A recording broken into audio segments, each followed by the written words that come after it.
Hi, my name is Brian Greenberg, IBDer for 22 years and Ostomate for 5 years. I'm also the founder and president of the Intestines Foundation, which helps patients with Crohn's disease, ulcerative colitis, and ostomies. Thank you so much for joining us. So could we start off by just talking about your ostomy story? My ostomy story started when I was about 11 years old and I was diagnosed with Crohn's disease. And like most 11-year-olds, I didn't take it too seriously, used it to get out of school a little bit. And then, it really started hitting me at age 19. And I actually went through a period of 13 rectal surgeries in 19 months and had to not drop out of school, but transfer home to a local college, which was a little bit tough. And I had remission a little bit after my first resection at age 21, which was only 2 days after my 21st birthday. But then it really started hitting me bad again about age 25 and 26. And I really battled for 2 or 3 years with my Crohn's disease, going 30 times a day, having accidents, not really living much of a life because I couldn't leave my house.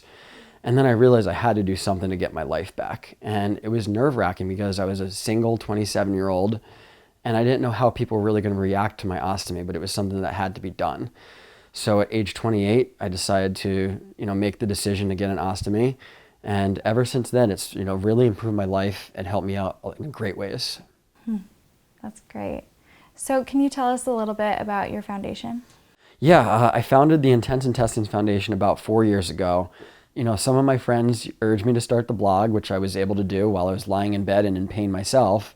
And it gave me some way to be proactive. And then it slowly, grew and grew. And people said, okay, we'll get a nonprofit, start raising funds to help people. All of our programs are really designed to help patients out immediately, which we're really proud of. And we have a lot of awareness programs that we do as well. These diseases are tough because when we grow up, we're taught to not talk about what happens in the bathroom.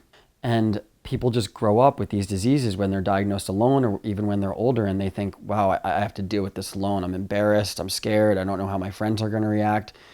And I wanted to really shed light on these diseases and show people that they're not just about going to the bathroom, they're about a lot more, but also make people comfortable with talking more about it. Because if we don't raise awareness, people aren't going to understand. And if people don't understand, we're not going to be able to deal with them together. So you participated in the 5-borough bike tour yesterday. So why did you put a team together and why participate? Yeah, so this is our 4th year participating in the 5-borough bike tour around New York City. And we ride a little bit over 40 miles through the 5 boroughs to help raise awareness for Crohn's disease, ulcerative colitis, and ostomies, as well as critical funds to kind of support our programs like the scholarship and IBD debt program. It's a really great event for us. We're going to be doing it, in the future for more years, and it's a really fun ride that everybody really has a great experience with. So with the Ostomy Life community, I really like to encourage people to live a happy, healthy, full, and confident life with an ostomy. And seeing you do what you do, you really embody that. So how do you live that type of life with an ostomy? Yeah, it's tough. When you first get an ostomy, there's a lot of adjustments, and dealing with Crohn's disease at the same time doesn't make it easy. But at the same time, I just feel like a positive attitude is really important. You have to find ways to laugh about things. You have to find ways to smile about things.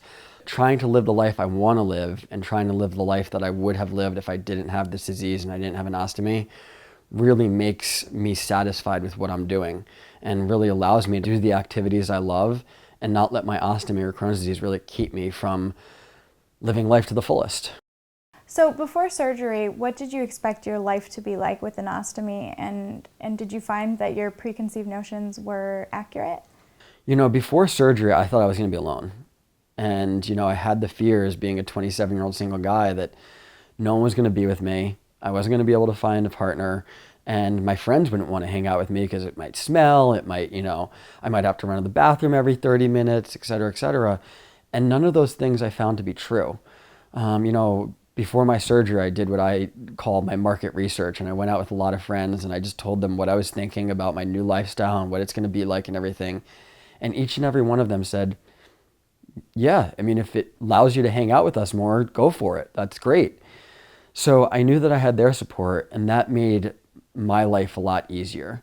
So what is one of your biggest accomplishments, or one of the things that is your favorite memory since having ostomy surgery? I would say my biggest accomplishment was actually last year when I completed my first half Ironman, which is a 1.2 mile swim, 56-mile bike ride, and then a 13.1-mile run. And, I was so, taken by the day and focusing on what I had to do to cross the finish line that I wasn't really thinking about my battle and everything I've done to get to that point. And I said to myself, about 365 days ago, I could hardly get out of bed. And now I'm completing 70.3 miles in one day. And, it was something that I'm really proud of, something that I'll never forget. I was crying when I crossed the finish line. I was smiling at the same time, but the crying was still there. And I really noticed, what I just accomplished and how it was really amazing to do a half Ironman. And I actually have a goal of completing a full Ironman of 140.6 miles next year. So still have a lot of goals to complete, but you got to take them one at a time. And that was definitely my biggest accomplishment to date. What is one tip you would give to someone who is going through ostomy surgery as far as recovery goes? I think the biggest tip is to be prepared. There are a lot of groups online and everything that you can talk to fellow ostomates about. Talk to your doctors, try to see a wound care and ostomy nurse before. Because if you're prepared for it and you can kind of go into the surgery with a positive attitude and know that everything's going to be okay, and you have that support system around you, it's going to make your recovery a lot easier. Do you have any tips for someone who wants to live an active lifestyle with an ostomy? I would say accepting your ostomy, accepting the disease or situation that gave you your ostomy and being okay with it, because acceptance really allows you to live the life you want to live. It's a little bit easier to overcome the day-to-day battles then, but also be open about it. Don't become someone who doesn't talk about their ostomy or doesn't talk about their disease, because your friends and family will be supportive if you're positive about it, if you know to laugh about it, and they'll be there for you. That's great. Well, thank you so much for meeting with us today. It was lovely to hear you speak. Thank you so much. I really appreciate it.